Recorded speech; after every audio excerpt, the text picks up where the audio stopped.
కవిత arrest కు నిరసనగా మియాపూర్ చౌరస్తాలో బీఆర్ఎస్ నాయకులు ధర్నా చేపట్టారు. సుప్రీంకోర్టు గైడ్ లైన్స్ ప్రకారం కవితను వెంటనే రిలీజ్ చేయాలని డిమాండ్ చేశారు. ఈ ధర్నాలో ఎమ్మెల్యే అరికపూడి గాంధీ, కార్పొరేటర్లు రాగం నాగేందర్ యాదవ్, శ్రీకాంత్, మంజుల, రోజాలు పాల్గొన్నారు.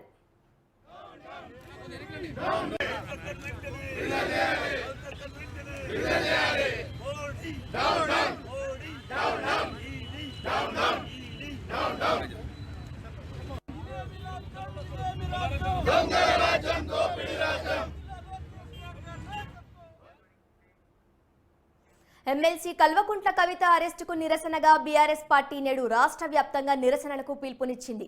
అందులో భాగంగా మల్కాజ్గిరి చౌరస్తా వద్ద బీఆర్ఎస్ నాయకులు ధర్నా చేపట్టారు. బీజేపీ ప్రభుత్వం కేంద్ర దర్యాప్తు సంస్థలను దుర్వినియోగం చేస్తుందని ఆరోపించారు. ఈ ధర్నాలో ఎమ్మెల్యే మర్రి రాజశేఖర్ రెడ్డి, బీఆర్ఎస్ ఎంపీ అభ్యర్థి రాగిడి లక్ష్మారెడ్డి పాల్గొన్నారు.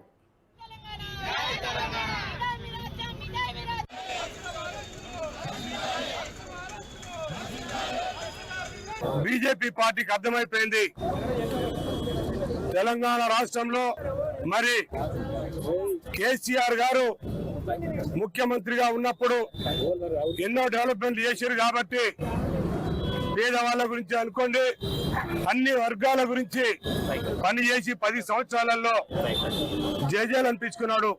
దేశంలోనే గొప్ప ముఖ్యమంత్రి, రాష్ట్రాన్ని డెవలప్ చేసిన ముఖ్యమంత్రి కేసీఆర్ గారు అని చెప్పి ప్రతి ఒక్కరు తెలిసిన విషయమే.